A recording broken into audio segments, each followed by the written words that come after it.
Have you ever gone to the gym and looked around and just started laughing, looking at some of the people and how they use machines? Like, holy cow, what is that person doing on that machine? Number one, they're not doing it right.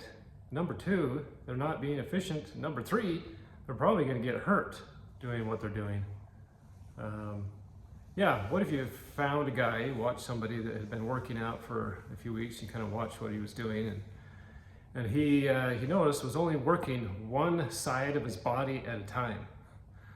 Like he was doing just the left side, and then like Monday, Wednesdays, and Fridays working the left side, Tuesdays, Thursdays, Saturdays working the right side. I guess if you were watching him really close. But how efficient and how good would that be if you're just working one side of your body at a time? It wouldn't work. What if you went up to him and said, "Hey, friend, I think I can call you a friend, but have you ever thought about doing it differently? You know, when you pick up dumbbells, pick up two of them. You do bench press, do the left and the right side at the same time. More efficient. You get more of a mirrored effect. Both sides look the same because you're working them the same." Sorry about this. Look at that, man. It's hurting me. I'm sure it's killing you, but went to the dermatologist. I didn't stick my face in the microwave. Some cringe gave me. Holy Moses. Anyway, yeah, what if you went up to that guy and said, have you ever thought about doing left and the right side together? And he gets all ticked off. You know what, don't talk to me. You know, I know better. You don't know anything. And then let's say a few months go by and he comes back and he said, you know what? I took your advice. It did work better. I feel better. I've got more improvements. I got more time. Look at the results here. You're like, hey, no problem. How does working both sides at the same time, how does that relate to personal finance? Is there a relationship? You know, can someone work just one side of their body in their finances and not the other? Absolutely. You know, let's say you run into someone else, you're talking at the gym or wherever, you're like, hey, I've got these goals, I've got these plans, I'm gonna make a ton of money, I'm gonna make like 200,000 plus a year with the skills I'm developing, the schooling I'm doing, all this stuff. What would you say? I would tell them, well, that's only about half the equation. You know, it's like working out just the left side of your body. How do you balance the equation? You know, you're building the income side of your body, income muscle, but what about your money management muscle? Earning big is great, but keeping it, growing it, investing it wisely, that's how you build real wealth. It's important. Be cautious, be careful with every dollar that you spend. You know, they go hand in hand. You can earn a ton of money, but it's also about being cautious with how you spend. A penny saved is really a penny earned. Every dollar that you don't waste is a dollar that you can grow for the future. Budget your money. Value the future more than the present. Save, invest that money. Have it work for you. And really, it's more than just having a budget. It's more than accumulating a large bank account. It's about growing it and becoming a wise steward over that money. You know, working in financial institutions my whole career, I've seen how people spend money. Most people live for today. They don't plan for the future. You know, money and resources are really a gift from God. And we will have to report one day on how we spent our money, our time, our talents. Did we just satisfy our own needs and wants, or did we help others? Did we use it for the future, for our families, for others, or did we just use it to purchase flashy, exciting things for ourselves that dull over time very quickly? I mean, just look at the value of cars. People have spent hundreds of thousands of dollars, and the asset depreciates in almost all cases. It goes down in value. You know, looking forward in that day, can you imagine Jesus telling you, "Well done, my good and faithful servant. You have taken what I gave you, and you used it wisely, used it to help others, not just for your own benefit, but you did good with it. Well done. You've done good with this. I'm going to give you additional resources because I can trust you with the things I give you."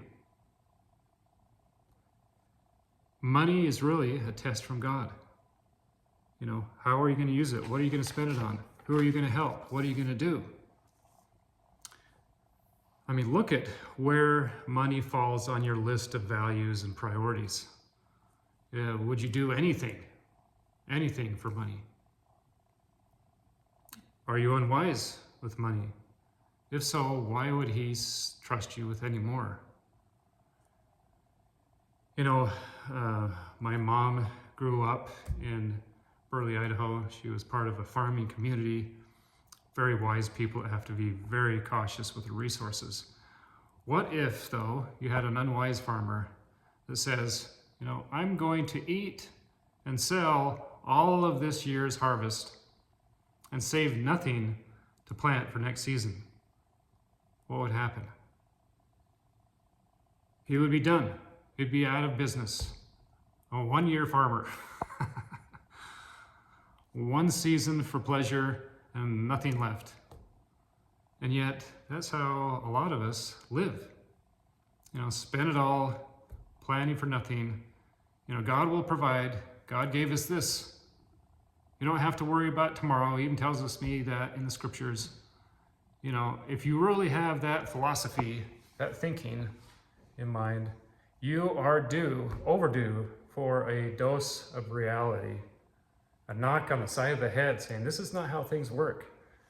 You have to be very cautious with what you're given and be wise so that you can give an honest reporting. I've done with what you gave me. I was wise in everything that you gave me. That's what we hope we would say. You know, do you think the Lord will continue to bless you if you have a bunch of holes in your bucket, your financial bucket? Why would he do that if you spent your money on unwise, selfish things? Why, let's say you had a very precious resource in the middle of the desert, which we are, very precious resource, water. Why would you pour all of your hard-earned water in someone's bucket if it just leaked onto the ground and it did no one no good? It didn't even fall onto some grass, just went into the sand and disappeared. You wouldn't do that. You would tell them, hey, go and fix up that bucket, and then maybe I'll refill it with a valuable resource. You're telling God, by not being cautious with your money, you're telling him you don't value what he's giving you. If you have that attitude, you're asking him to take it away. Is that what you want? You know, on a personal note,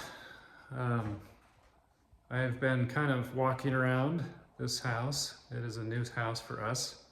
We just are in the middle here. This next week we'll be selling our other house and moving, downsizing into a much smaller house. Just me, my wife, and one son at home. The others are all not living here any longer. So why would we live in a 4,000 square foot home with 5 bedrooms and a pool with just 3 of us? It's not wise. It's not smart. We were spending thousands and thousands of dollars maintaining and fixing a pool. It was, oh sure, it was nice. I loved being able to come home some days and go swim in the pool when it's 110 outside. But is that smart? Is that the best use of funds? No. And in addition to that, you know, I know, this resource of money is becoming harder and harder to hold on to. And what you hold on to is becoming less and less valuable. It buys less and less things. So we have to make adjustments.